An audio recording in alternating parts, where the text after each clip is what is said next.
Manusia yang terus mencoba membuktikan bahwa dirinya hebat dan bisa melakukan segala sesuatunya. Mencari pengakuan dari sekelilingnya dan ingin merasa benar, diakui, dan dihormati. Padahal kita selalu gagal dalam upaya untuk menyelamatkan diri kita sendiri. Dan seringkali kita melupakan pengorbanan Yesus yang seakan-akan tidak ada artinya dan tidak ada maknanya. Sadarkah kita bahwa pengorbanannya sangatlah berat untuk dijalani? Bukan hanya siksaan fisik yang berat yang ia lewati, tapi juga caci maki, dipermalukan, ditelanjangi, dan pada akhirnya kematian yang ia hadapi.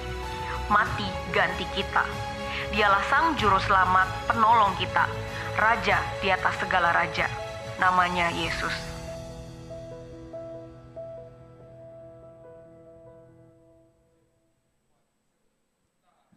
Hello everyone, welcome to FGS Surabaya. Selamat datang semuanya. Saya undang bangkit berdiri. Yuk kita sama-sama bareng hari ini. Let's focus on God. Apa yang kita lihat, yang kelihatan mungkin bisa menipu, tapi kita mau dan percaya bahwa Tuhan, apapun yang Tuhan mau kita lihat, itu pasti kebenaran dari Tuhan. Come on, let's praise God. Come on, let's sing.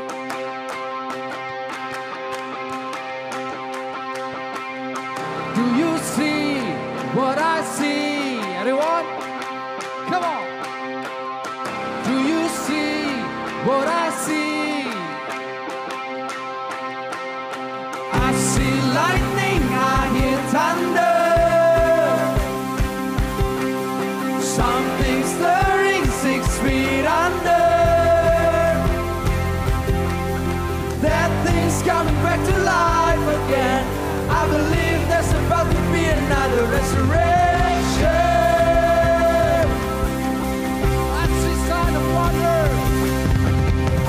Sign and I see wonder. I see birds of living color. That thing's coming back to life again. I believe there's about to be another resurrection. Semuanya katakan come alive. Hey, come alive. Wake up, sleepers. He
semangat muji nama Tuhan.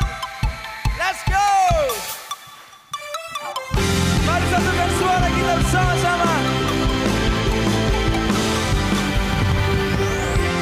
Ajaiblah perbuatanmu, dan ku percaya akan janjimu. Berjalan bersamamu, ku takkan ragu, kau pedomanku. Katakan firman-Mu, firman-Mu terangku, pelita hidupku.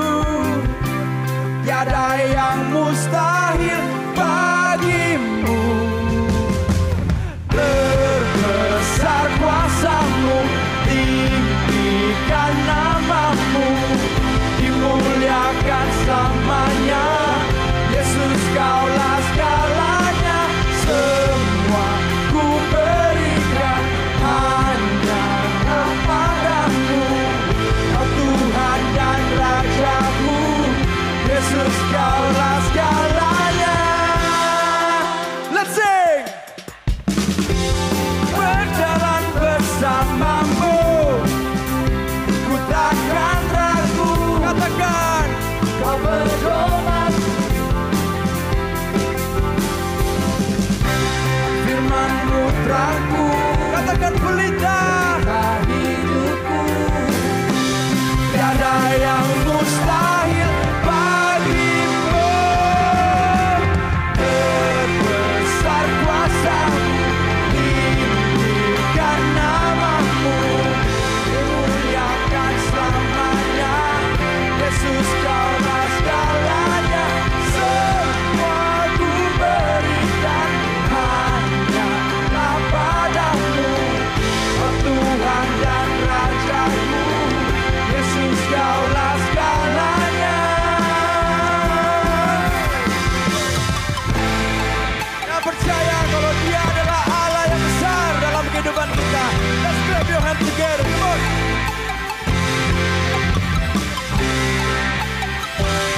Kuasanya begitu besar, Dia tidak pernah berubah dari dulu, sekarang, sampai selama-lamanya. Amin. Mari naikkan suara kita bersama-sama. Come on. Firman-Mu terangku, pelita hidupku. Tiada yang mustahil bagimu. Firman-Mu terangku, pelita hidupku. Tiada yang mustahil bagimu. Terbesar kuasa-Mu, tinggikan nama-Mu, dimuliakan selamanya. Yesus, Kaulah segalanya, semua ku berikan hanyalah padamu. Kau Tuhan dan Rajaku, Yesus, Kaulah segalanya.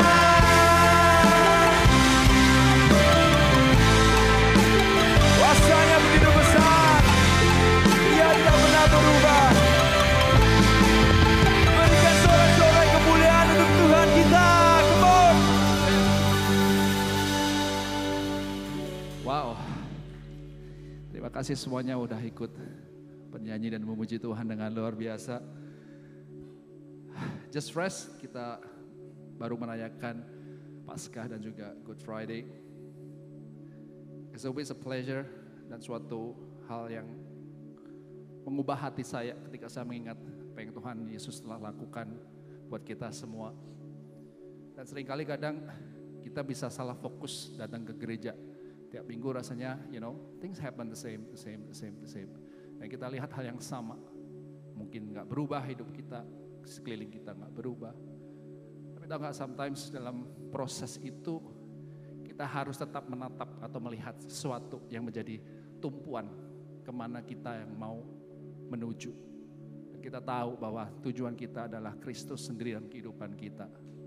Dan meskipun keadaan belum berubah, saya percaya Dia Tuhan yang tetap berdaulat dalam kehidupan kita. Saya bacakan dari Filipi 2 ayat 8 sampai 11. Dan di dalam keadaan sebagai manusia, ia telah merendahkan dirinya dan taat sampai mati. Bahkan sampai mati di kayu salib. Itulah sebabnya Allah sangat meninggikan dia dan mengaruniakan kepadanya nama di atas segala nama. Supaya dalam nama Yesus bertekuk lutut segala yang ada di langit dan yang ada di atas bumi dan yang ada di bawah bumi. Dan segala lidah mengaku Yesus Kristus adalah Tuhan bagi kemuliaan Allah Bapa. Saya berdoa bagi hari ini saudara, teman-teman semua. You feel your life is flat. If you live your life kayaknya gak ada pengharapan, gak bisa lah, gak berubah lah, keadaan lebih susah. Gak ada kemampuan untuk bisa meraih sesuatu. Dalam hidup Anda rencana Tuhan gak bekerja. Percayalah hari ini diingatkan. Nama Yesus itu berdaulat. Dia itu, nama Yesus itu di atas segala sesuatu dalam kehidupan kita. Tinggal kita mau gak melihat Tuhannya. Tangannya dia di mana, hatinya dia di mana, dan kita mau ngikut kehendak. Gak mulus saudara, tapi saya percaya ketika kita melihat Tuhan Yesus, disitulah akan ada pengharapan dan kekuatan. Sama-sama kita satukan hati, kita mau lihat apa yang Tuhan lihat, apa yang Tuhan mau kita lihat dalam kehidupan dan musim kehidupan kita. Kita mau nanyakan Tuhan, Kau yang berdaulat, rencanamu akan terjadi dalam kehidupan kami semua.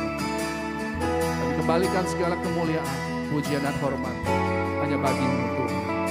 Thank you Jesus. Praise you.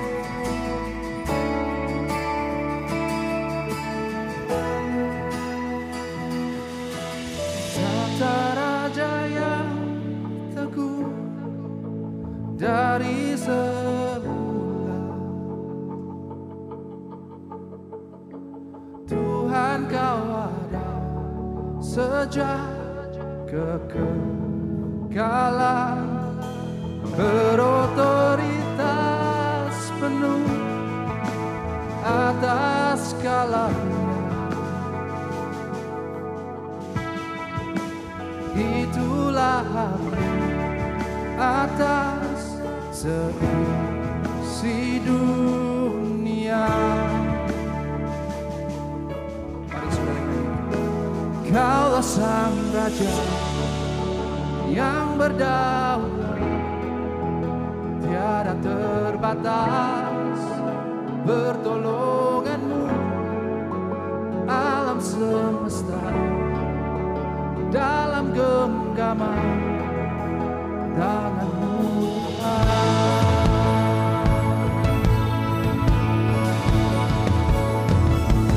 Pemimpin yang sempurna, mutlak firman-Mu, dan ku angkat tanganku, tanda ku percaya. Kaulah Sang Raja yang berdaulat, tiada terbatas pertolongan-Mu, alam semesta dalam genggaman tangan-Mu Tuhan. Kaulah Sang Raja yang berdaulat, tiada terbatas pertolongan-Mu, alam semesta dalam genggaman tangan-Mu Tuhan.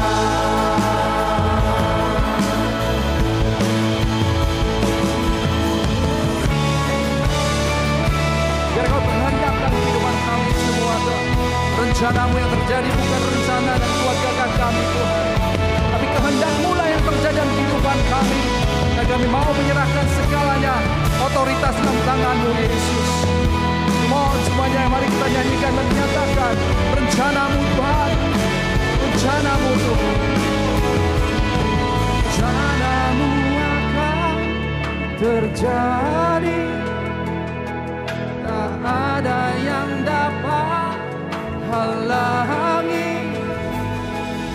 kerajaanmu tak akan tergoncangkan sampai selamanya. Rencanamu akan terjadi, tak ada yang dapat halangi. Kerajaanmu tak akan tergoncangkan sampai selamanya. Kaulah sang raja yang berdaulat, nyatakan tiada terbatas. Oh, kuasa pertolonganmu alam semesta dalam genggaman tanganmu Tuhan. Kaulah sang raja yang berdaulat, tiada terbatas. Pertolonganmu alam semesta dalam genggaman tanganmu Tuhan. Mari nyanyikan dengan imanku. Rencanamu akan terjadi, tak ada satu pun yang dapat halangi. Kerajaanmu tak akan tergoncangkan sampai selamanya.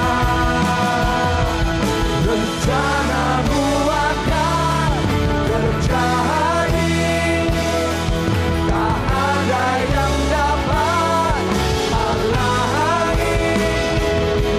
Kerajaanmu tak akan tergoncangkan sampai selamanya.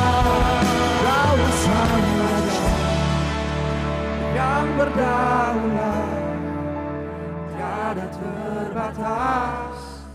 Pertolonganmu alam semesta dalam genggaman tanganmu Tuhan. Kaulah sang raja yang berdaulat, tiada terbatas. Pertolonganmu alam semesta dalam genggaman tanganmu Tuhan. Setiap rencanamu akan terjadi dalam kehidupan kami Tuhan. Baik ketika kami dalam lembah kekelaman ataupun kami dalam puncak gunung bersama denganmu Tuhan. Dimanapun kami berada, kami akan tetap membawa Tuhan kemuliaan Tuhan di dalam kehidupan kami, yaitu Engkau sendiri Tuhan, kemuliaan kami, Yesus yang telah memberikan segala sesuatu dalam kehidupan kami, sehingga kami beroleh Tuhan keselamatan dan kasih karunia dari Bapa. Thank you Jesus. Dan hari ini Tuhan kami membawa hati kami memuliakan, kami mau tinggikan nama, yaitu nama Tuhan kami Yesus Kristus. Mari saudara teman-teman semua, kita nyatakan sekali lagi, nyanyikan Hosanna to the highest. Hosanna in the highest. Let our King be lifted up. Hosanna.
Terima kasih Tuhan untuk pagi yang baik yang telah Kau berikan dalam kehidupan kami.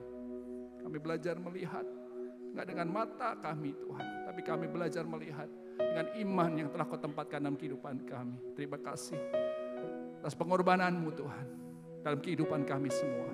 Kami yang tidak layak Kau layakkan, kami yang tidak berharga Kau buat berharga. Karena Kristus dalam kehidupan kami. Terima kasih. Hari ini kami terima apa yang baik Tuhan yang berasal dari Engkau. Firman-Mu yang menghidupkan, yang meneguhkan, memberikan pengharapan, yang mengubahkan pikiran hati kami. Kami mau menerima Tuhan hadirat-Mu dalam kehidupan kami. Keadaan boleh gak berubah, keadaan boleh susah Tuhan, keadaan boleh gak menyenangkan Tuhan. Tapi selama Engkau bersama dengan kami, selama Engkau Tuhan menyertai kami, kami tidak takut apapun itu Tuhan. Terima kasih untuk hari ini. Kami terima segala berkat-Mu yang baik yang berasal dari Bapa di surga. Kami terima di dalam nama Tuhan Yesus. Yang percaya katakan amin. Silakan duduk Bapak dan Saudara, kita akan menyaksikan Seed News bersama-sama. IFGF Kids Teachers Training, the key to impactful teaching. Sabtu 17 Mei di Eko Hall IFGF Surabaya. Bersama Pastor Filemon Karis dari IFGF Bandung, Dr. Evi Cahyono, dan Pastor Indra dan Meliana Karijanto dari IFGF Surabaya. Daftarkan diri Anda sekarang. Acara ini terbuka khusus untuk iKids Teacher dan Assistant serta Youth Mentor. IFGF Women diadakan Sabtu 3 Mei jam 3 sore. Bertemakan Wonder Woman, Defining Your Role and Strength bersama Bu Jenny Untoro dari IFGF Jakarta. Registrasi dapat dilakukan melalui aplikasi atau link yang tertera. Halo Fit. Halo. Ayo kita syuting ya buat Good Friday and Easter. Kayaknya agak nantian aja gimana, soalnya aku lagi nyiapin konsep dekornya ini biar sesuai sama tema. Vin, ayo katanya mau syuting. Oh, bentar ya. Halo.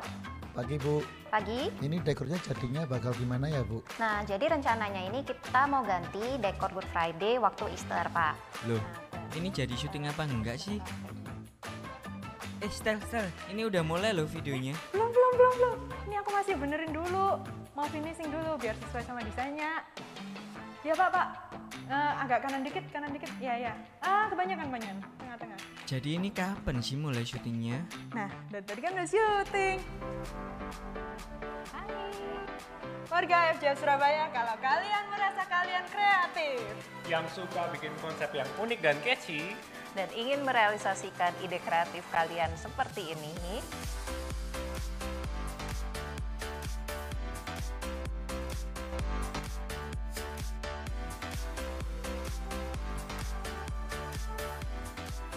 yuk join di tim dekor IFGF.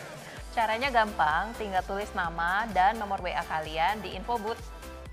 tenang aja kok, kalian nggak akan kerja sendirian, kalian akan kerja teamwork sama kita. Jadi, buktikan kreativitasmu di sini. Join tim dekor sekarang juga. See you.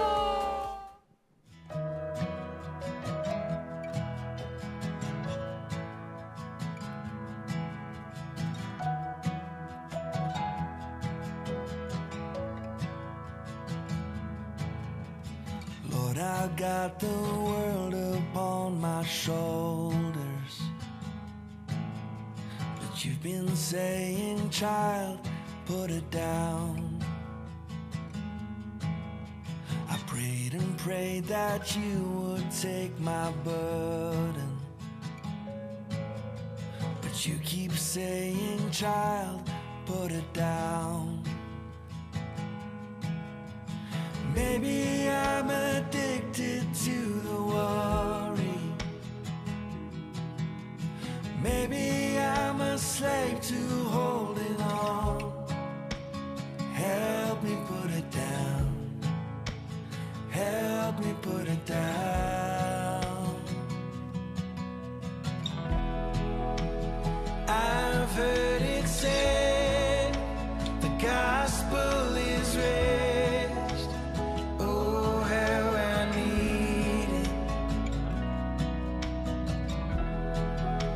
Say it again.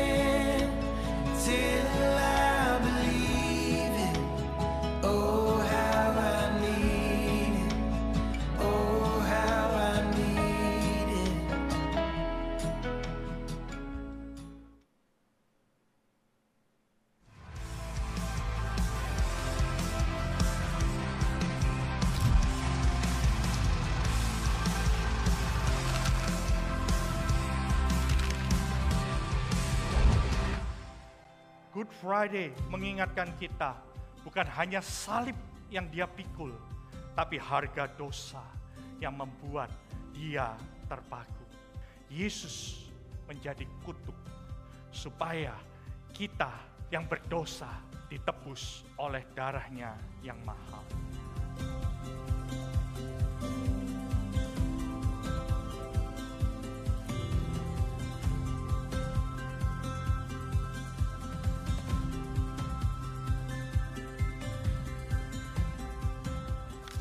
Kenapa hanya Yesus yang bisa beri roh, yang bisa membayar semua?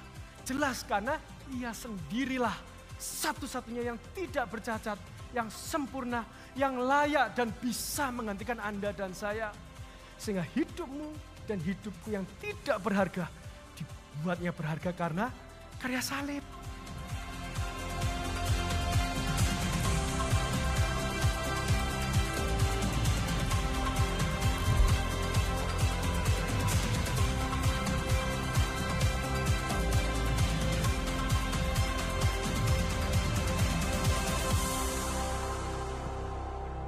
Hai AFJF Surabaya. Perkenalkan saya Edi Irwanto yang menjadi host Anda pada siang yang indah ini.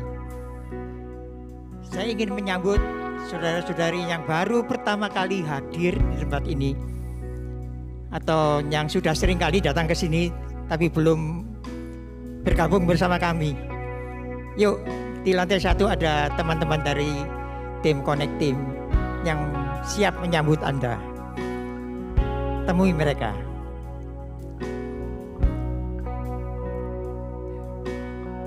Bagi saudara-saudara yang ingin bersama-sama dengan kami yang baru datang, silakan nanti menghubungi info booth.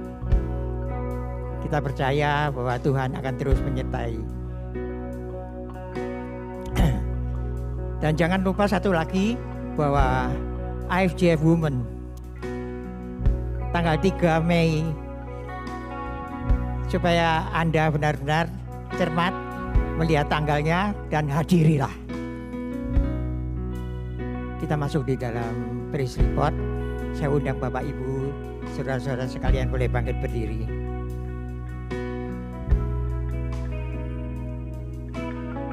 Ada seorang mama dari jemaat yang mengalami cedera di kakinya, dan mereka berdoa dan mendapatkan kesembuhan.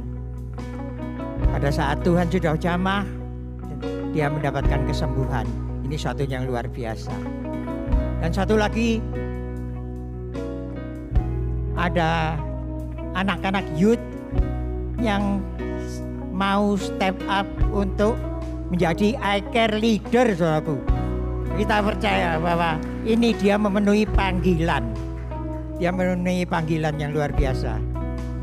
Saya teringat kepada Yesaya. Pada saat Yesaya mendengar suara Tuhan, siapa yang akan kuutus?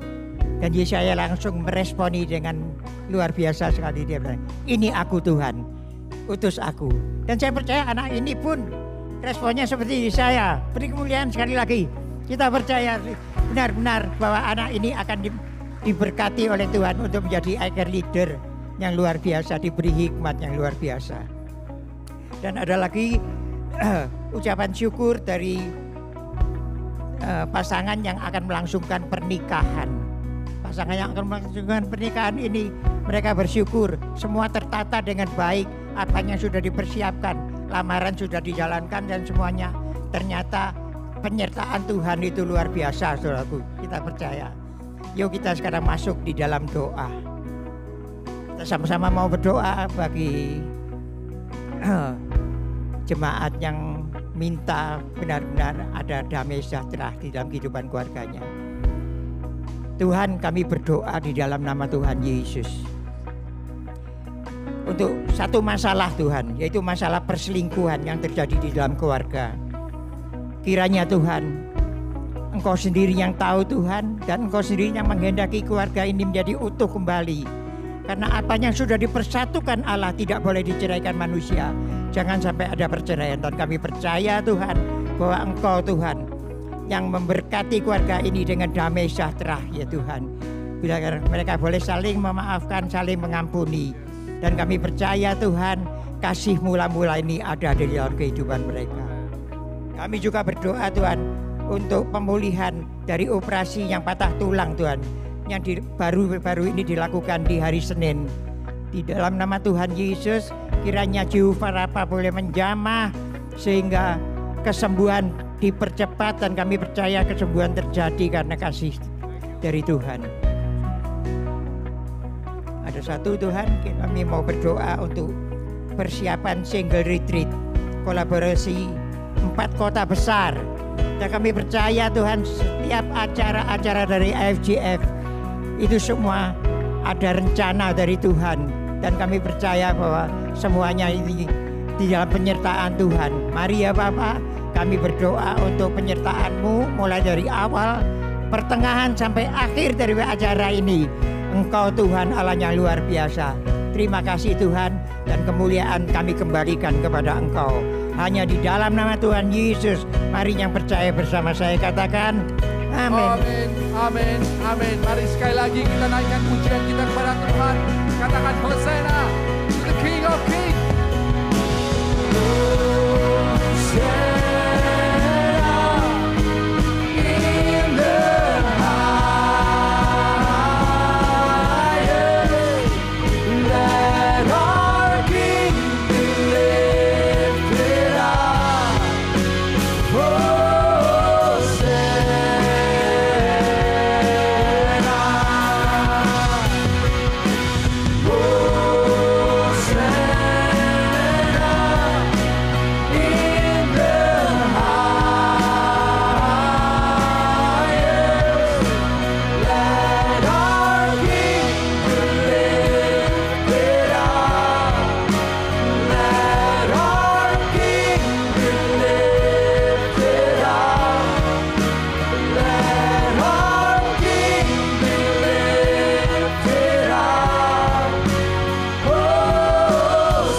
Yes, Lord, you are good God. Hosanna in the highest.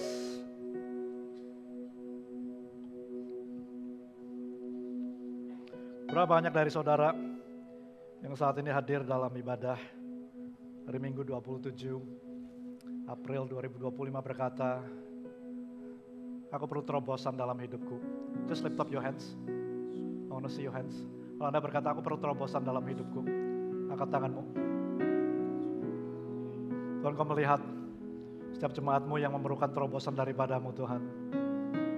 Kalau minggu lalu kami baru merayakan bahwa Engkau Tuhan yang bangkit dari kubur. That resurrection power, kuasa kebangkitan yang sama ada di dalam hidup kami Tuhan. Bapak, aku saat ini berdoa untuk setiap penghalang yang ada di dalam kehidupan anak-anak boleh dipatahkan di dalam nama Tuhan Yesus. Dan aku berdoa untuk terobosan, apapun itu yang mereka perlukan saat ini, baik secara keuangan, baik secara relationship, baik secara rumah tangga Tuhan, baik secara bisnis. Tuhan, aku berdoa ada terobosan di dalam nama Tuhan Yesus. Kuasa kebangkitan Tuhan akan membangkitkan setiap hubungan yang mati, akan membangkitkan bisnis-bisnis yang saat ini kondisinya mungkin akan kolaps. Tuhan akan bangkitkan di dalam nama Tuhan Yesus. Aku berdoa Tuhan untuk setiap anak-anak yang hilang, yang jauh dari Engkau. Mereka yang saat ini kami doakan nama-namanya di dalam agenda kami, One Soul for Jesus. Lord, I pray di dalam nama Tuhan Yesus ada terobosan. Akan ada keselamatan Tuhan. Akan ada divine appointment after divine appointment, di mana kami boleh menyampaikan kabar Injil kepada mereka. Dan mereka boleh membuka dan menerima di dalam nama Tuhan Yesus. Bapak, aku berdoa di dalam nama Tuhan sekali lagi untuk setiap daripada kebutuhan anakmu yang gak tercover Tuhan. Baik kesehatan fisik maupun kesehatan mental. Tuhan berikan terobosan di dalam nama Tuhan Yesus. Lord, we thank you.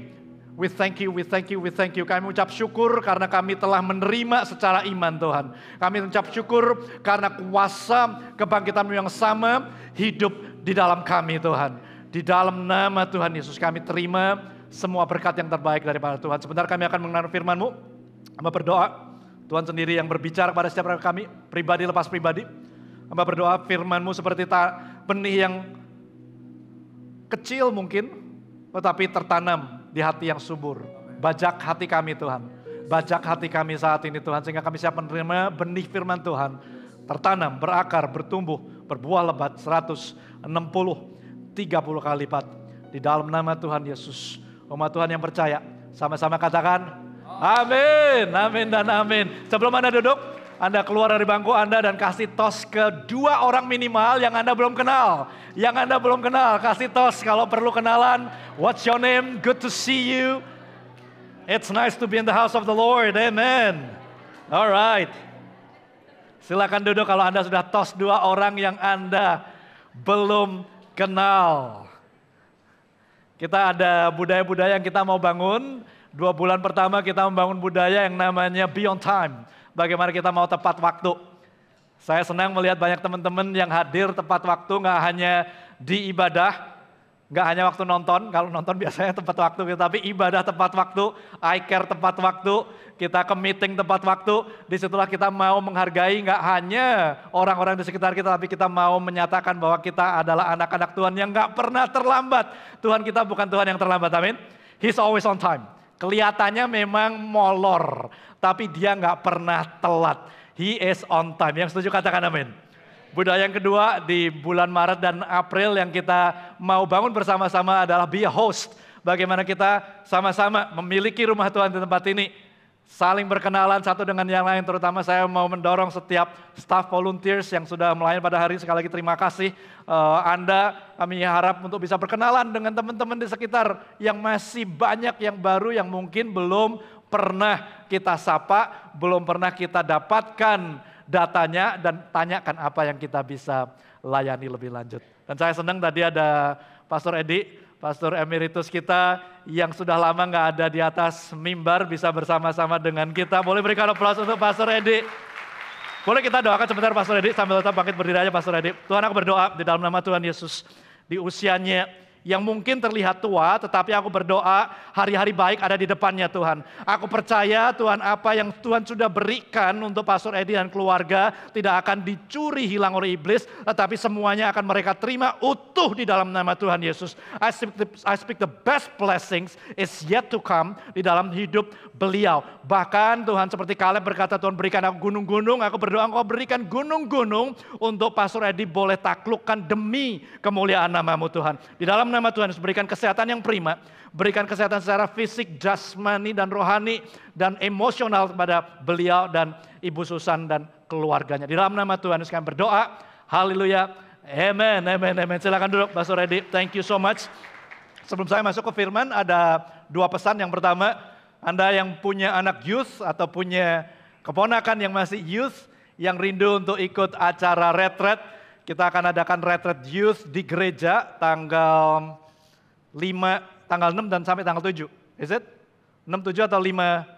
6, 7 ya. 6, 7 Juni di tempat ini kita akan nginep semalam aja. Nggak perlu mandi, jadi itu akan menyenangkan kelihatannya. 6 sampai 7 kita ada youth retreat di tempat ini, connected. Bagaimana kita bisa terhubung dengan Tuhan. Dan kemudian tanggal 25 sampai 27 bagi Anda yang single, yang belum mendaftar jangan lewatkan yang early bird kali ini.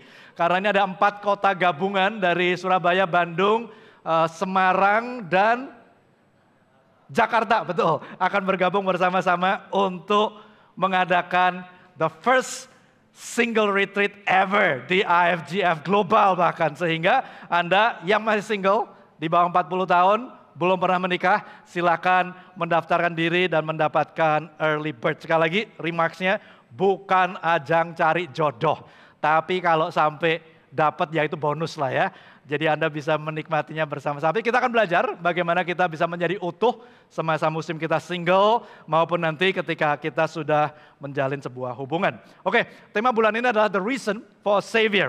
Alasan adanya seorang juru selamat. Minggu pertama, kenapa kita perlu seorang juru selamat? Karena setiap manusia telah berdosa dan kehilangan kemuliaan Allah. Roma 3:23. Roma 6:23 berkata bahwa upah dosa adalah maut. Dan Anda dan saya tidak akan bisa keluar dari lubang maut yang begitu dalam. Oleh sebab itulah kita perlu pertolongan, kita perlu seorang juru selamat. Dan dikatakan selanjutnya Roma 6:23 bahwa kasih karunia Allah, tetapi upah dosa adalah maut, tetapi kasih karunia Allah adalah hidup yang kekal di dalam Kristus Yesus Tuhan kita. Minggu kedua kita melihat bagaimana kasih karunia Tuhan yang menyelamatkan orang-orang Israel ketika mereka digigit sama ular beracun. Mereka melihat the bronze snake yang ditinggikan, ular tembaga yang ditinggikan, dan mereka disembuhkan. Menggambarkan bagaimana kita ketika kita melihat Kristus yang ditinggikan di atas kayu salib, kita percaya akan karya salibnya, disitulah kita diselamatkan. Yang mana kita peringati dengan Jumat Agung. Jumat Agung kita memperingati bahwa Kristus disalibkan. Dan dia disalibkan bukan karena paku yang menahan di sana, tapi dosa Anda dan dosa saya yang menyalibkan Kristus di sana. Dan bukan paku yang membuat dia nggak bisa turun dari salib, tetapi kasihnya terhadap Anda dan saya yang membuat dia bertahan di sana. Karena dia tahu Anda dan saya nggak bisa menebus diri kita sendiri. Hanya oleh darahnya yang nggak bercacat, yang nggak bercela, Anda dan saya boleh diselamatkan. Dan minggu ketiga kita merayakan kebangkitan Kristus. Minggu lalu dia sudah bayar lunas semua dosa kita. Aren't we glad? Dosa kita semua. Dan waktu saya bilang semua, itu nggak hanya semua sampai hari ini, sampai saat ini, sampai jam 11:13, 27 April 2005, enggak. Sampai kapan? Sampai nantinya kita mati. Dosa kita sudah dibayar lunas. Dulu, sekarang, sampai selama-lama, it's all paid for. Nggak ada yang bersuka cita. Boleh berikan aplaus buat Tuhan kita. Kematiannya sekali untuk selamanya menjamin keselamatan bagi kita semua. Tapi dia nggak mati aja. Pada hari yang ketiga dia bangkit. Dan minggu lalu lah kita merayakan kebangkitannya. Sehingga kalau kita percayakan karya salibnya yang mendefinisikan nilai hidup kita. Karya salibnya yang menuntun cara hidup kita. Dan karya salibnya yang memberikan tujuan hidup. Itu khotbah dari Pastor Seva minggu lalu. Hari ini kita akan melihat bagian terakhir dari seri The Reason for a Savior. Yang mana ada yang namanya constant battle. Ada peperangan yang terus-menerus terjadi dalam hidup setiap orang yang percaya yang sudah ditebus oleh darah Kristus. Mungkin sebagian dari Anda belum menerima Tuhan Yesus, tapi saya berdoa Anda di waktu mendatang, di waktu yang dekat, di mana Anda bisa membuka hati Anda dan menerima Dia sebagai Tuhan dan Juru Selamat. Ketika kita menerima Tuhan sebagai Tuhan dan Juru Selamat, maka kita lahir baru dikatakan. Kita mendapatkan manusia baru di dalam hidup kita. Tetapi masih ada manusia lama. Kenapa? Karena kita masih hidup di dalam kedagingan kita. Kita masih hidup dalam dunia. Sehingga ada kedagingan kita yang berusaha untuk menarik kita masuk kembali ke dalam dosa. Disitulah yang dikatakan constant battle. Ada pertempuran yang terjadi terus-menerus di dalam hidup kita sebagai orang percaya. Saya beri judul khotbah hari ini adalah Grace Flows. Kasih karunia mengalir. Minggu lalu kita melihat dari Ibrani 9 ayat 14. Minggu ini saya akan meneruskan di mana kita akan melihat dari Ibrani 12 ayat 15. Dari satu pasal, satu ayat ini saja, dan kemudian kita akan melihat perumpamaan yang terjadi di Injil Matius. Tetapi saya akan sedikit mengupas dari Ibrani 12 ayat 15. Kitab Ibrani banyak berisi tentang yang namanya peringatan. Nah, peringatan dan janji ini adalah dua hal yang berbeda tetapi fungsinya sama. Fungsinya apa? Fungsinya yaitu berhubungan dengan masa depan. Kalau peringatan itu biasanya membuat kita terusik. Contohnya, lagi enak-enak main di lapangan, awas tegangan tinggi. Berarti apa? Wah, kita dibatasin nih seakan-akan gitu. Kita lagi di rumah di rumah nggak ada sign-nya lah. Mungkin kita lagi di jalan-jalan di kafe, di sana tulisan awas panas, ya jangan dipegang. Kita jadi merasa terbatasi. Itu tetapi berkata tentang future, tentang masa depan, berkaitan dengan masa depan. Sedangkan janji, kalau tadi yang namanya peringatan itu mengusik, kalau janji biasanya menyemangati. Membuat kita semakin semangat akan masa depan kita. Burung pipit di udara dipelihara, apalagi hidup Anda dan saya. Betapa berharga Tuhan pasti pelihara kita. Nah, kedua-duanya ini ketika ada di dalam Kitab Ibrani, Tujuannya sama, yaitu apa? Supaya agar kita bertekun di dalam iman, terutama di dalam pasal 12 dikatakan agar kita sama-sama bertekun seperti layaknya ada banyak saksi-saksi yang mengelilingi kita yang sedang cheering for us, yang sedang berkata, ayo you can do it gitu. Nah disinilah kita mau bersama-sama di dalam peperangan yang senantiasa terjadi, the constant battle in our life. How can we win it? Bagaimana kita bisa memenangkannya? Ibrani 12 ayat 15 berkata, boleh kita baca sama-sama aja dengan suara lantang. 3, 2, 1. Jagalah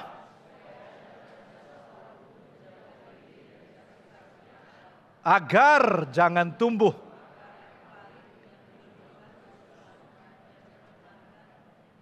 Kasih karunia yang menyelamatkan kita adalah kasih karunia yang sama yang akan menyempurnakan kita. Saya ulang sekali lagi. Kasih karunia yang menyelamatkan kita adalah kasih karunia yang sama yang akan menyempurnakan kita. Menjadikan kita semakin hari semakin serupa dengan Kristus. Sampai nanti ketika kita berjumpa kembali dengan Dia di surga. Penulis yang kita nggak tahu siapa, tapi kemudian besar adalah Paulus ketika dia menuliskan Ibrani 12 khususnya ayat 15, dia tidak sedang berbicara tentang kasih karunia yang menyelamatkan, tetapi dia sedang berbicara tentang kasih karunia yang menyempurnakan terus-menerus. Yang mana ini harus terjadinya constant, secara terus-menerus. Maka di situ ada kata jagalah. Kata jagalah ini merupakan kata kerja aktif, perintah yang perlu dilakukan saat ini. Kapan? Saat ini. Kapan? Saat ini. Besok ketika ada kapan? Saat ini. Perlu dijaga. Continual effort perlu diusahakan secara terus-menerus. Dan kalau kita ngelihat konteks daripada kitab Ibrani, khususnya di pasal yang ke-12 ini berbicara tentang hidup di dalam komunitas secara bersama-sama. Anda kalau baca ayat yang pertama, kedua, bahkan sampai ke ayat 14 berkata, marilah kita menanggalkan beban. Gak bisa kalau sendirian, saya berkata sama sendiri, marilah kita menanggalkan beban. Ya enggak, tanggalin aja sendiri bebannya, betul? Kalau marilah berarti ada orang lain yang diajak, marilah kita berlomba, kata firman Tuhan. Di ayat 14 bahkan dikatakan, berusahalah hidup damai dengan semua orang. Sehingga saya mau katakan, there's no such thing as a solo Christians. Gak ada yang namanya kekristenan yang hanya sendirian. Adanya orang Kristen dari Solo. Ya saya orang Kristen dari Solo. Christianity needs to be lived out in the context of community. Kekristenan selalu harus dihidupi dalam konteks komunitas. Dan saya percaya iCare ini adalah kelompok sel di IFGF. iCare adalah komunitas yang sangat baik, di mana kita bisa saling membangun, saling mengasah, saling mengingatkan supaya apa? Supaya jangan ada seorang pun yang menjauhkan diri dari kasih karunia Allah. Saya mengundang teman-teman yang belum bergabung dengan iCare. Anda bisa mampir di Connect Team atau di Info Booth, di mana Anda bisa mencari iCare terdekat, di mana Anda bisa bergabung di dalamnya. Dan saya yakin hidup Anda akan gak hanya terberkati, tetapi hidup Anda akan semakin bertumbuh, karena disitulah kita akan dibangun, diasah, dikuatkan, dan diingatkan senantiasa. Nah, kata menjauhkan diri, terjemahan bahasa Inggrisnya, itu berkata sedikit berbeda. Ada berkata, bahasa Inggrisnya, let no one fall short. Atau dikatakan, let no one misses out. Jangan sampai ada yang ketinggalan. Atau dikatakan, let no one fails to obtain. Sampai gagal untuk mendapatkan kasih karunia. Bahkan ada terjemahan yang lain berkatakan, jangan sampai ada seseorang yang gagal untuk mengalaminya. Di beberapa tahun terakhir, kolesterol saya tinggi sekali gitu. Trigliserid saya kalau nggak salah mendekati angka 400 pernah, itu yang cukup tinggi. Sehingga cukup mengkhawatirkan, sehingga saya berkonsultasi dengan dokter, mencoba untuk minum berbagai macam obat, tapi belum sampai di titik yang optimis gitu. By the way, metabolisme kita semakin usia tinggi, semakin bertambah, kepala 4, kepala 5, kepala 6, maka ada hal yang perlu kita perhatikan. Salah satunya adalah kolesterol, gula di dalam darah, dan lain sebagainya. Nah, ketika kolesterol saya tinggi, saya ngobrol dengan beberapa jemaat, beberapa teman-teman pastor juga, ada yang menyarankan ini, menyarankan itu, dan satu ada yang menyarankan, pastor saya punya obat yang mujarab gitu. Obat ajaib gitu. Wah, saya pikir ini obat ajaib ini jangan-jangan ada isinya atau jangan-jangan harus dibeli dari dukun dan lain sebagainya. Saya bilang nggak mau kalau yang macam-macam gitu. Dia bilang, oh bukan pastor, ini natural gitu. Dan dia berkata namanya adalah black garlic. Wah, ketika saya dikasih tahu, menarik nih black garlic gitu ya. Dia bilang tapi baunya nggak enak, dimakan nggak enak. Aduh, saya benci sekali kalau makan. Saya harus tutup hidung untuk memakannya. Gitu. Nah, singkat cerita, ketika saya diberitahu, saya sepahit apa sih, nggak enak apa sih. Akhirnya saya bilang sama Mary, istri saya, beliin gitu. Datanglah 2 ke rumah, kemudian saya coba, nggak terlalu pahit. Bahkan ada manisnya sebetulnya karena ini agak fermented gitu ya, agak mengarak sehingga cukup manis menurut saya. Dan saya bisa makan begitu aja secara normal tanpa harus ditambahi dengan macam-macam. So, singkat cerita, hari pertama saya makan, hari kedua, hari ketiga gitu. Tetapi yang terjadi adalah saya nggak rutin, saya nggak menjaga konsistensi untuk makannya. Bahkan di akhir-akhir hari ini saya nggak pernah makan. Makanya di gambar ini ada di kulkas saya, masih duduk dan masih hampir penuh isinya gitu. Kalau saya mendengarkan khasiatnya banyak sekali tentang black garlic ini. Tetapi kira-kira kalau ini duduk aja di kulkas saya, ini akan memberikan dampak nggak untuk saya? Nggak akan gitu. Nggak akan melakukan pekerjaannya. Karena apa? Karena saya nggak mengalaminya. Karena saya nggak menjaganya secara konsisten di dalam hidup saya. Demikian juga dengan kasih karunia Tuhan. Kasih karunia Tuhan yang menyelamatkan adalah kasih karunia Tuhan yang menyempurnakan. Tetapi seringkali sebagai orang Kristen kita sudah diselamatkan, ya sudah ya Tuhan, kasih karuniamu tak taruh di dalam kulkas, di dalam rak dan tidak berfungsi. Sehingga kasih karunia yang seharusnya bisa menyempurnakan kita, yang harusnya bisa membuat kita semakin lebih serupa dengan Kristus, tidak bisa efektif beroperasional karena kita tidak menjaganya. Bisa dipahami sejauh ini? Enggak hanya kita tidak menjaganya, tetapi kita tidak mengalaminya. Sehingga terjemahan yang lain berkata, jangan ada seorang pun yang sampai tidak mengalami yang namanya kasih karunia Tuhan. Agar apa? Agar kasih karunia itu bisa melakukan tugasnya, yaitu menyempurnakan hidup Anda dan saya. Dikatakan di ayat selanjutnya, di bagian B, kalau kita gagal mengalami kasih karunia Allah, sengaja maupun enggak, maka akar pahit akan mulai timbul. Nah sebagian dari Anda bilang, Pastor, enggak semua yang pahit jelek loh. Ada sayur pahit, itu bagus untuk kesehatan katanya gitu. Kopi pahit itu enak Pastor gitu. Oke, bagi Anda yang suka yang pahit-pahit, kayak hidup ini enggak pahit aja gitu ya. Bagi Anda yang suka pahit-pahit, it's okay. Tapi saya mau kasih tahu bahwa di budaya Ibrani, tanaman beracun itu disebut juga tanaman pahit.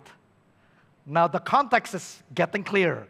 Artinya apa? Artinya Anda nggak boleh mengecilkan bahwa apa yang disebutkan oleh penulis Ibrani, tumbuh akar pahit ini bisa digantikan dengan tumbuh akar yang beracun.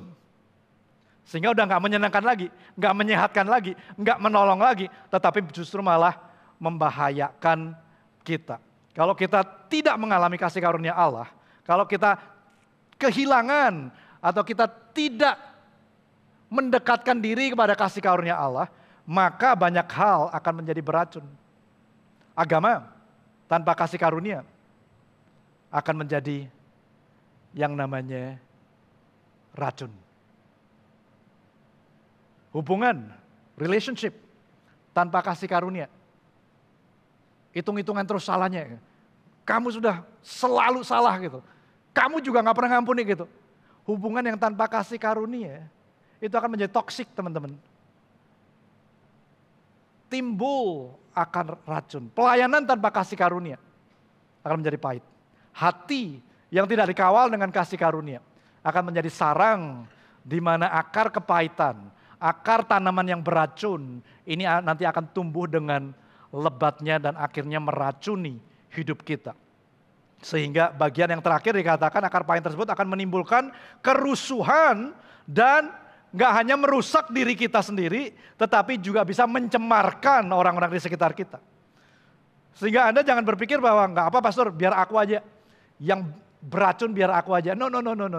our life is very contagious. Hidup kita itu memberikan dampak. Bahkan ada satu survei yang mengatakan se-introvertnya seseorang di dalam satu hidupnya dia itu akan memberikan dampak setidaknya kepada 10.000 orang. Sehingga ketika kita berkata bahwa nggak apa pastor, biar aku aja yang pahit, biar aku aja yang beracun, nggak apa gitu. You cannot do that. Because as a human being, sebagai seorang manusia, Anda akan mempengaruhi orang lain. Dan apa yang keluar dari mulut kita itu meluap dari dalam hati. Dan disitulah yang terjadi nanti ada banyak orang di sekitar kita akhirnya ikut kena masalah yang serupa. Ikut terkontaminasi. Ini dikatakan mencemarkan banyak orang di bagian yang B di sana. Belasan tahun yang lalu ketika Mary masih ngajar di sebuah sekolah SD swasta sebagai guru pengganti substitute teacher, kalau nggak salah hanya 3 bulan. Di situ seingat saya adalah musim rapotan. Semester, tengah semester atau akhir tahun saya nggak ingat. Tetapi intinya Mary mulai memberikan laporan untuk orang tua daripada siswa-siswi yang ada di kelasnya dia.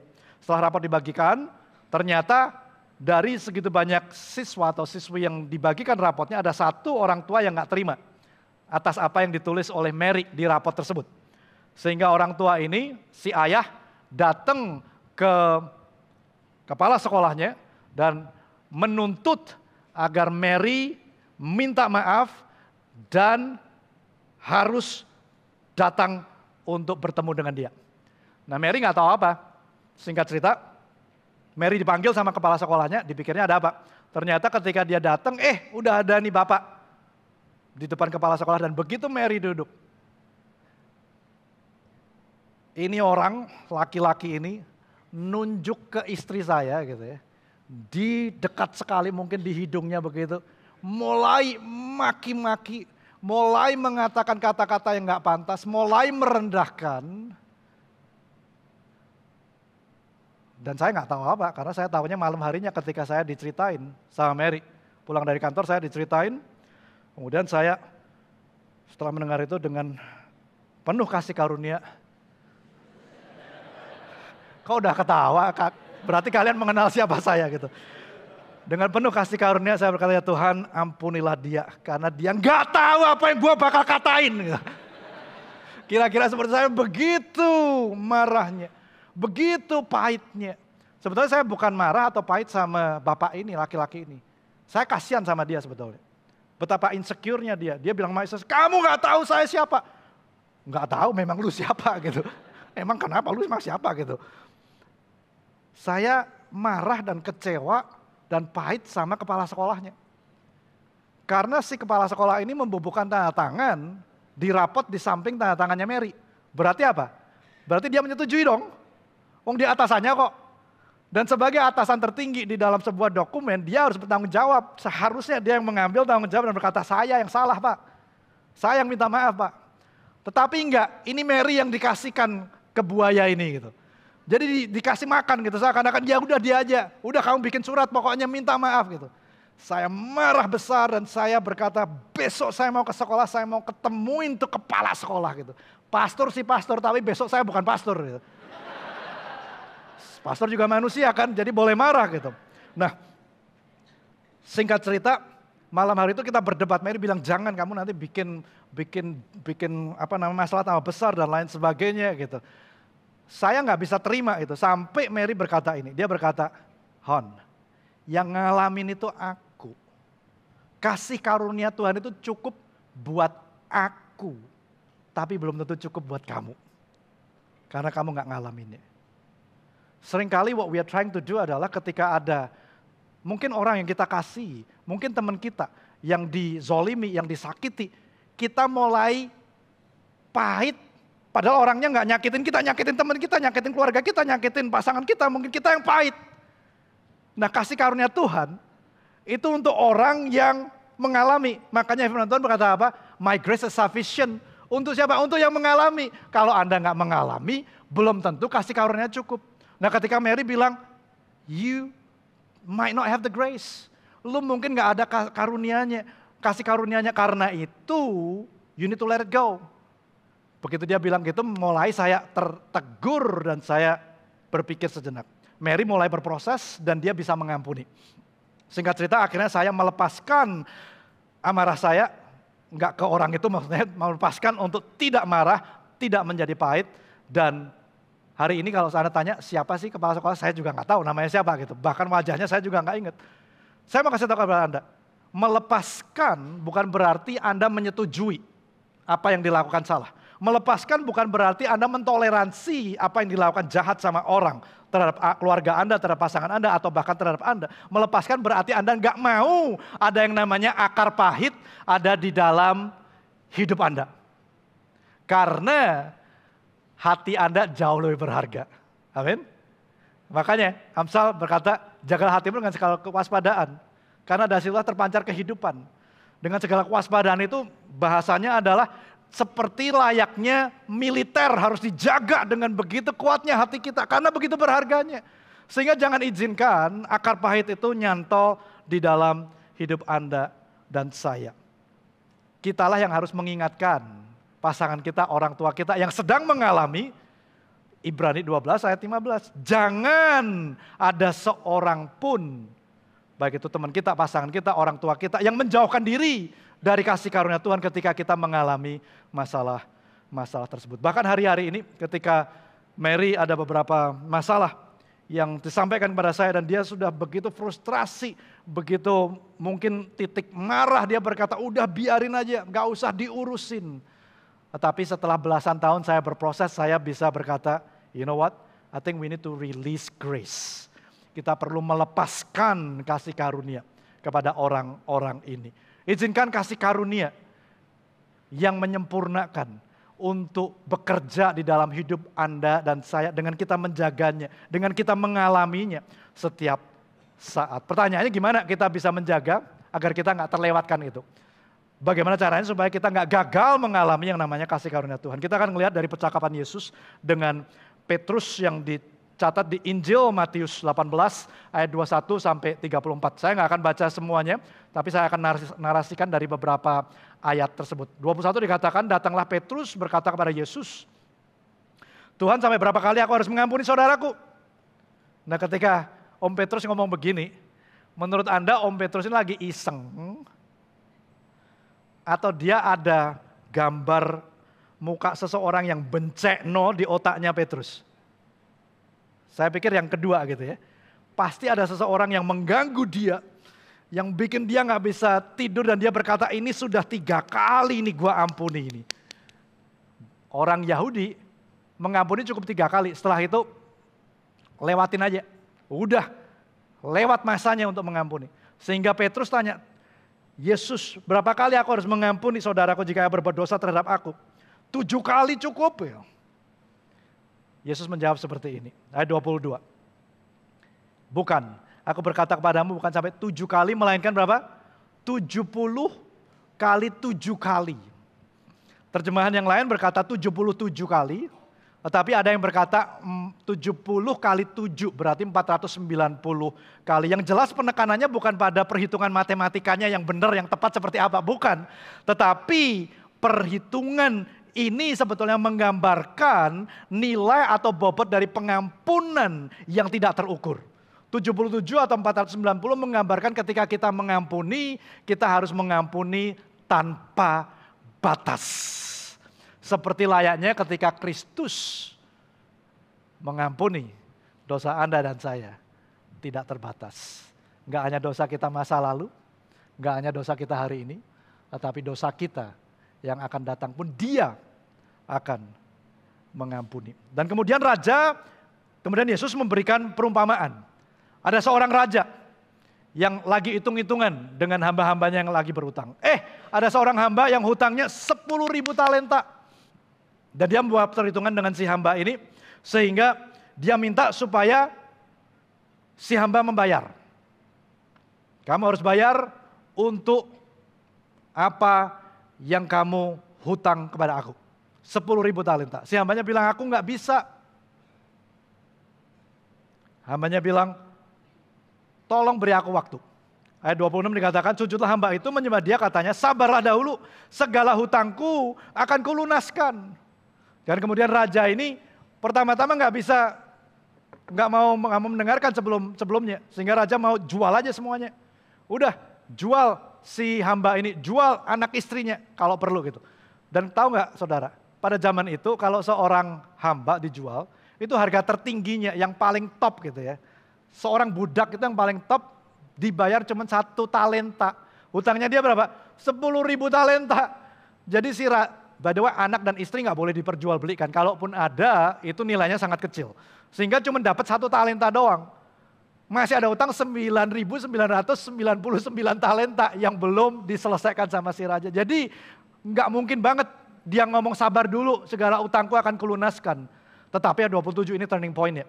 Tergeraklah hati raja, sekali lagi ini sebuah perumpamaan, tergeraklah hati raja oleh belas kasihan akan hamba itu sehingga ia membebaskannya. Dibebaskan hutangnya yang 10.000 talenta itu dan dihapuskan hutangnya.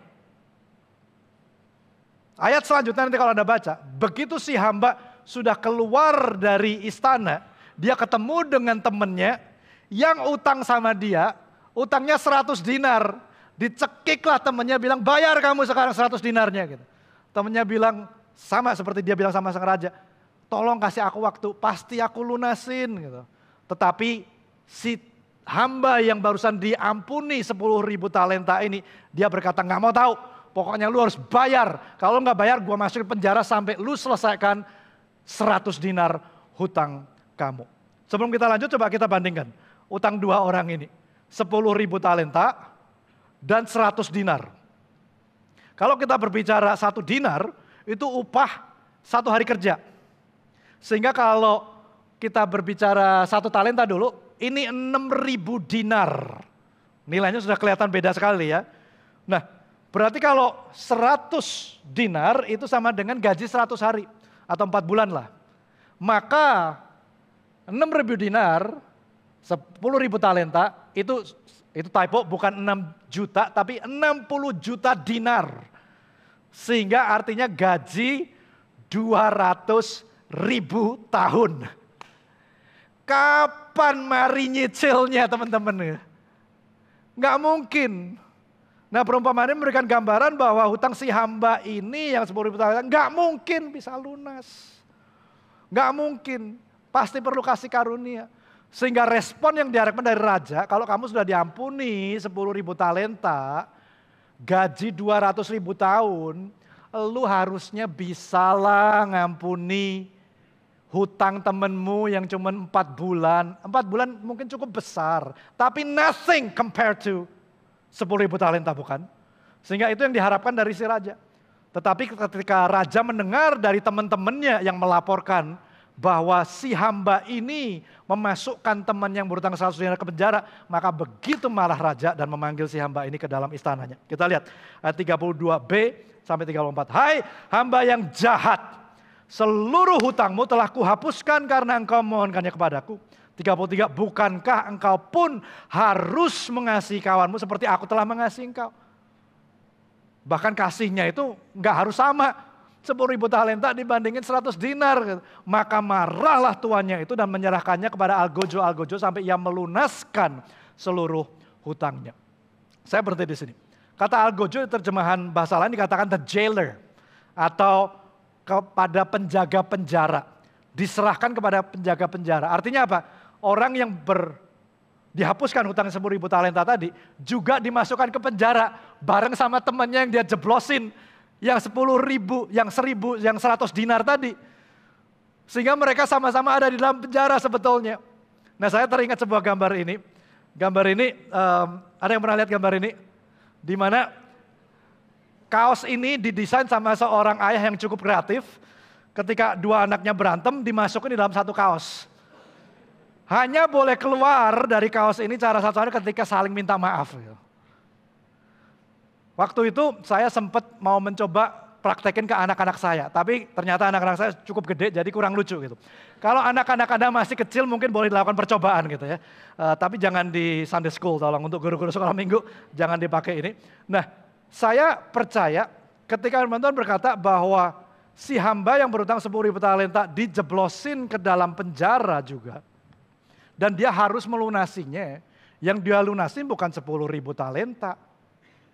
Nggak bisa lah 10.000 talenta dilunasin. Mana bisa, mana sanggup, nggak mungkin. Yang harus dia lunasi menurut saya adalah bagaimana dia berhutang untuk memaafkan rekannya yang utangnya cuma 100 dinar. Sehingga kalau dia bisa mengampuni, maka disitulah sebetulnya dia sudah dimaafkan. Dia bisa keluar seperti layaknya kaos tadi. Kaos yang disebutkan get along shirt. Harus saling memaafkan terlebih dahulu. Nah, saya percaya kunci untuk Anda dan saya bisa mengalami yang namanya pembebasan daripada rasa pahit adalah ketika Anda dan saya mengizinkan kasih karunia Tuhan itu untuk aktif bekerja di dalam hidup kita, untuk mengalir. Anda nggak bisa terima kasih karunia dan kemudian Anda tinggal begitu aja seperti hamba yang 10.000 talenta, terima kasih karunia dan dia nggak mau memberikan. For grace to works, untuk kasih karunia yang menyempurnakan bisa bekerja dengan efektif, maka Anda nggak hanya menerima, tetapi Anda harus melepaskannya. Grace has to flow. Harus ada aliran kasih karunia dari hidup kita. Kita pertama terima dari Tuhan, kemudian kita kembalikan kepada orang-orang di sekitar kita yang mungkin melakukan banyak kesalahan kepada kita, berulang-ulang bahkan seperti Petrus katakan. Dan penjara di sini saya percaya bukan berbicara tentang neraka. Karena perumpamaan Yesus yang kita ketahui tentang the unforgiving servant, tentang hamba yang tidak memaafkan, bukan berbicara tentang keselamatan. Tetapi berbicara tentang buah dari keselamatan. Yaitu kemampuan kita untuk mengampuni orang di sekitar kita. Saya mau katakan grace must flow. Kasih karunia harus mengalir. Kita nggak bisa menerima kasih karunia tanpa melepaskannya kepada orang lain. Kasih karunia didesain untuk Anda dan saya mengalirkan kasih karunia itu kepada orang-orang di sekitar kita. Yang mungkin mereka nggak layak untuk menerima. Grace always flows. Saya mau tutup dengan sebuah cerita. Seorang hamba Tuhan, namanya Pastor Joyce Meyer. Anda mungkin kenal beliau. Tetapi yang Anda nggak ketahui mungkin beliau mengalami namanya pelecehan seksual oleh ayahnya sendiri. Ketika dia masih umur belasan. Bahkan di kesaksiannya dia, Anda nanti kalau bisa lihat, dia berkata selama belasan tahun tersebut dia diperkosa 200 kali lebih oleh ayahnya sendiri. Tindakan yang sangat bejat. Tetapi umur 18 dia berhasil keluar dari rumah orang tuanya dan Tuhan pakai dia. Dia bertobat, dia mulai menginjil, dia mulai menyampaikan firman, dan bertahap dia dipulihkan. Dia mengizinkan kasih karunia Tuhan yang menyelamatkan dia, kasih karunia yang menyempurnakan. Yang membuat dia bisa dipulihkan. Dan akhirnya dia bisa terpulihkan dari trauma atas apa yang dilakukan bejat oleh ayahnya. Suatu waktu Tuhan bicara sama dia. Jadi dia udah ngampuni nih. Dia udah ngampuni papanya. Tapi suatu waktu Tuhan bicara sama dia. Joyce, I want you to take care of your parents. Karena orang tua dari Pastor Joyce itu ada di negara bagian yang lain. Sehingga ketika Pastor Joyce mendengar itu, dia tahu maksudnya Tuhan sebetulnya. Tetapi di dalam kedagingan dia berkata, aku tengking engkau suara setan di dalam nama Tuhan Yesus itu. Dia gak mau dengerin. Tetapi suara itu terus berbicara, Joyce, I want you to take care of your parent. Kamu harus rawat orang tua kamu. Artinya apa? Bawa dia ke kota yang sama, di mana kamu bisa rawat mereka. Termasuk ayahnya. Yang 200 kali lebih memperkosa dia. Setelah dia bergumul, dia akhirnya sepakat dengan suaminya, oke, let's do that. Ayo kita belikan orang tua rumah yang dekat, diisi dengan mebel, diberikan kendaraan, dan di situ Joyce dan istrinya merawat orang tua mereka. Singkat cerita, suatu waktu Joyce memberanikan diri untuk datang ke papanya dan berkata, mau rekonsiliasi. Dia berkata, "Pa, aku sudah maafkan kamu. I have forgiven you." Saya percaya nggak mudah loh. Kamu diperlakukan, saya nggak bisa bayangin sih. Tapi dia bisa berkata, "Pa, aku memaafkan kamu atas apa yang kamu perbuat." Tapi saya nggak bisa bayangkan adalah respon dari papanya berkata, "Hah, aku nggak pernah ngelakuin itu kok." Menyangkal semua yang pernah dia lakukan. I don't know how Pastor Joyce felt at that time. Tetapi dia berurusan dengan Tuhan dan dia mengizinkan kasih karunia terus bekerja di dalam hidupnya. Dia tetap mau mengampuni, dia tetap mau melepaskan kasih karunia itu. Sampai suatu hari dia mendapat telepon dari mamanya. "Joyce, you better come quickly. Joyce, kamu harus datang cepetan. Karena papamu dari tadi pagi nangis terus, I don't know why, I don't know what happened, nggak tahu kenapa gitu." Singkat cerita, Pastor Joyce datang dan kemudian di situ papanya broke down in tears, menangis dan berkata, "Aku minta maaf karena aku telah melakukan yang bejat terhadap engkau." Dan Pastor Joyce punya kesempatan untuk memimpin ayahnya menerima Tuhan Yesus. Beberapa hari kemudian membaptis dia dan gak lama papanya meninggal. Tetapi yang kita lihat di sini, kita melihat betapa kasih karunia yang luar biasa. Yang hanya menyelamatkan, tetapi menyempurnakan dan terus bekerja di dalam hidup kita. Dari kesaksian Pastor Joyce Meyer, saya percaya bukti kita telah menerima kasih karunia dari Tuhan adalah dengan kita memberikan kasih karunia. Dengan mengampuni. Mengampuni siapa? Orang yang menyakiti kita, bahkan orang yang tidak pantas seharusnya untuk diampuni atau nggak pantas untuk menerima. Grace flows. Kasih karunia harus mengalir, pertama-tama kita terima dari Tuhan, tetapi nggak boleh berhenti di kita. Karena kalau berhenti di kita, akar pahit itu akan timbul. Dan akar pahit inilah yang akan memenjarakan kita. Akar pahit inilah nanti yang kita berharapnya dengan kita pahit sama orang, kita memenjarakan orang tersebut. Tapi sebetulnya enggak, yang dipenjara kita sendiri. Seperti perumpamaan yang Yesus berikan. Jangan izinkan akar pahit itu hadir dalam hidup Anda. Yang perlu Anda lakukan adalah Anda perlu mengalami kasih karunia itu dengan melepaskan kasih karunia. Terima kasih karunia Tuhan. Kulaannya kemana? Kulaannya ke Tuhan. Kasih karunia enggak terbatas. Kalau kamu bilang enggak cukup, kasih karuniaku cukup, kata firman Tuhan. Kulaanmu mungkin tempatnya salah. Kamu harus kulaannya dari Tuhan karena kasih karunia Tuhan selalu cukup buat kita. Untuk melepaskan pengampunan itu. Untuk melepaskan bahkan pengampunan kepada orang yang gak layak sekalipun. Bagaimana kita bisa menang dalam pertempuran yang senantiasa hadir dalam hidup kita? How can we win this constant battle dalam hidup kita? Kita baca sekali lagi, Ibrani 12 ayat 15. Yang kita perlu lakukan, kita perlu berjaga-jaga. Jagalah supaya jangan ada seorang pun menjauhkan diri dari kasih karunia Allah. Menjauhkan diri seperti apa? Gagal mengalami kasih karunia Tuhan. Izinkan kasih karunia itu mengalir. Supaya apa? Supaya jangan tumbuh akar yang pahit, yang menimbulkan kerusuhan, dan yang mencemarkan banyak orang. Izinkan saya berdoa kepada Anda sebelum kita mengakhiri ibadah kita. Semua mata boleh terpejam saat ini.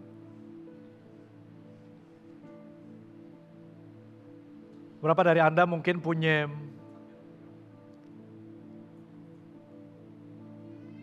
rekoleksi, punya memori yang tidak baik, yang membuat Anda pahit, yang membuat Anda marah begitu besar, yang membuat Anda mengulang video itu di kepala Anda dan Anda berkata, kok ada orang seperti ini? Hari ini saya berdoa, instead of repressing, instead of rehearsing and replaying, daripada Anda menumpuk terus rasa amarah itu, I want you to release forgiveness. Saya mau Anda melepaskan pengampunan. Anda mungkin berkata, it's hard pastor. Gak gampang. I know, it's not easy. Tetapi kasih karunia cukup. Kasih karunia Tuhan cukup untuk Anda bisa mengampuni. Karena apa? Karena Tuhan peduli terhadap hatimu. Tuhan peduli terhadap hidupmu. Dia gak mau ada akar kepahitan di dalam hidupmu. Caranya yaitu Anda perlu melepaskan. Melepaskan kasih karunia itu. Melepaskan pengampunan. Kalau itu Anda taruh tangan Anda di dada. Taruh tangan Anda di dada. Tuhan, aku berdoa untuk setiap tangan-tangan yang meresponi. Your grace is sufficient. Your grace is sufficient. Kasih karuniamu cukup. Kasih karuniamu gak hanya lebih besar daripada dosa kami perbuat Tuhan. Tetapi kasih karuniamu juga lebih besar daripada dosa orang yang perbuat terhadap kami. Daripada apa yang orang telah lakukan kami. Kasih karuniamu jauh lebih besar. Dan oleh pada itulah kami berkata, Tuhan, kami mau mengampuni, gak gampang, but I want to. Aku mau Tuhan, aku mau Tuhan. Tuhan, aku berdoa, mampukan Tuhan. Mampukan Tuhan.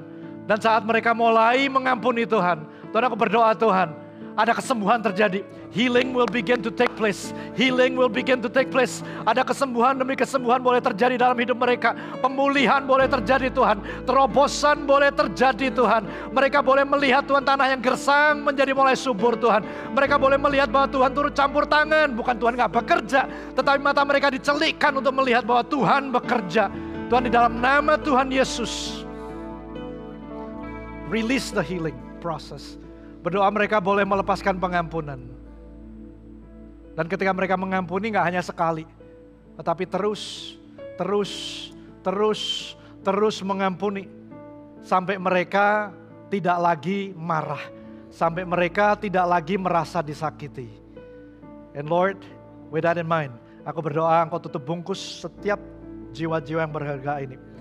Dengan kuasa darah-Mu Tuhan. Mari kita nyanyikan sama-sama. Boleh kita bangkit berdiri dan kita aminkan. Pengorbananmu yang selamatkanku. Haleluya. Engkaulah harta yang tak ternilai, yang ku miliki dan ku hargai. Karya terbesar, angkat tanganmu, katakan dalam hidupku. Tuhan, aku terima pengorbanan karya penebusan-Mu yang selamatkanku.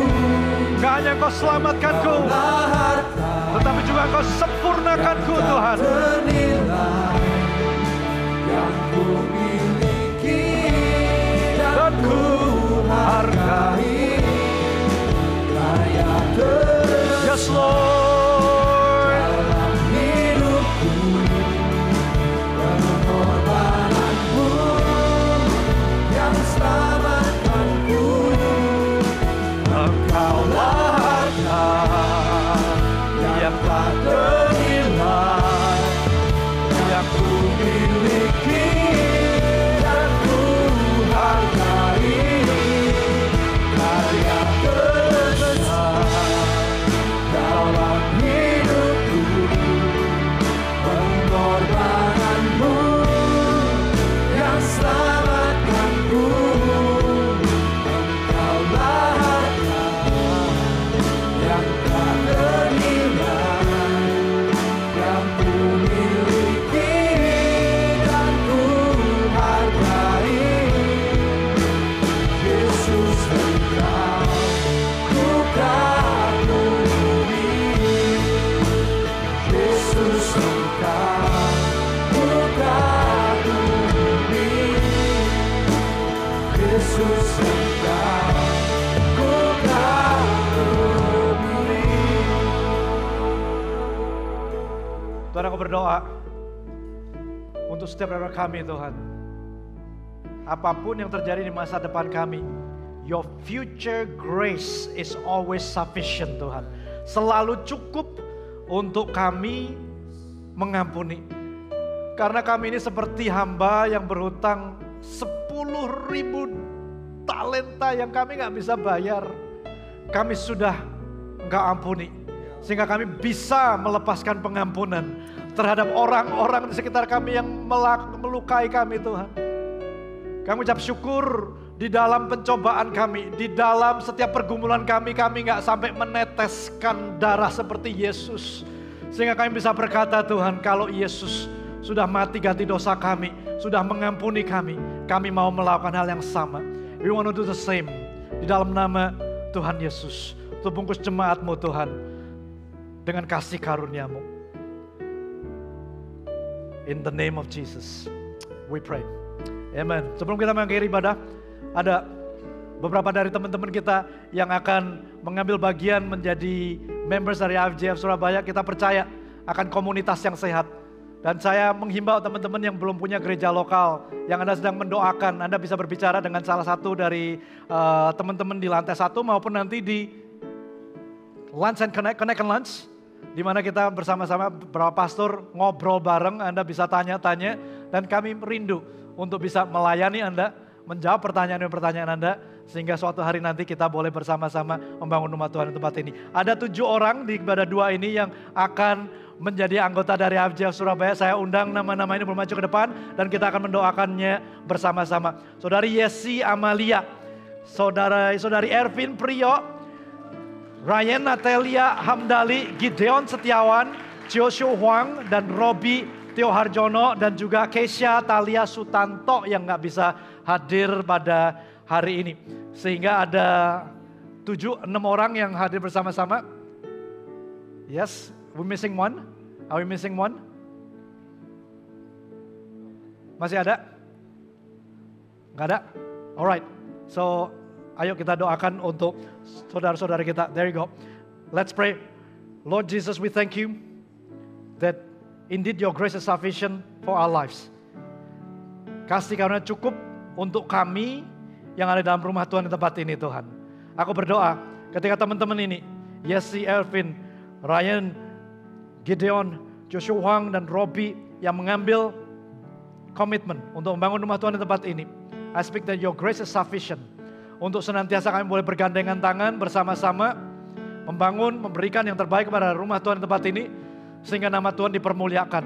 Tuhan, aku berdoa untuk setiap panggilan yang Tuhan taruh di dalam hidup mereka akan tergenapi Tuhan. Apa yang Tuhan sudah tanamkan di dalam hidup mereka akan terasah semakin tajam. Aku berdoa setiap Tuhan, janji-janji firman Tuhan gak ada satupun yang mati, yang jatuh ke tanah, tetapi semuanya akan mereka terima secara utuh di dalam nama Tuhan Yesus. Aku berkati setiap teman-teman yang ada di tempat ini Tuhan, sehingga kasih-Mu boleh nyata melalui hidup daripada kami, anggota daripada gereja di tempat ini. Kasih seperti Kristus yang berikan pertama-tama kepada kami, sehingga kami boleh memberikannya, melepaskannya, mengalirkannya kepada orang-orang di sekitar kami. Cuma Tuhan boleh angkat tanganmu, terimalah berkat dari Tuhan. Kiranya kasih daripada Tuhan, kebaikan daripada Yesus, pengorbanannya yang di atas kayu salib, sehingga Anda dan saya gak hanya beroleh hidup yang kekal, tetapi Anda dan saya boleh disempurnakan senantiasa dari hari kepada hari, boleh menyertai kita senantiasa.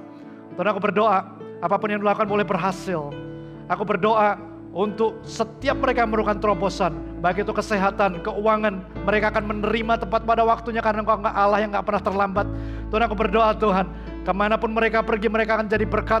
Kemanapun mereka pergi, pray for divine appointment after divine appointment. Pergilah, jadikanlah semua bangsa muridku, baptislah mereka dalam nama Bapa, Putra, dan Roh Kudus. Dan ketahuilah aku menyertai engkau sampai kepada akhir zaman. Kiranya damai sejahtera, sukacita daripada Tuhan, berkat yang terbaik menyertai engkau senantiasa dari sekarang sampai Maranatha. Di dalam nama Tuhan Yesus, semua Tuhan yang percaya sama-sama katakan amin, amin dan amin. God bless you, God bless you.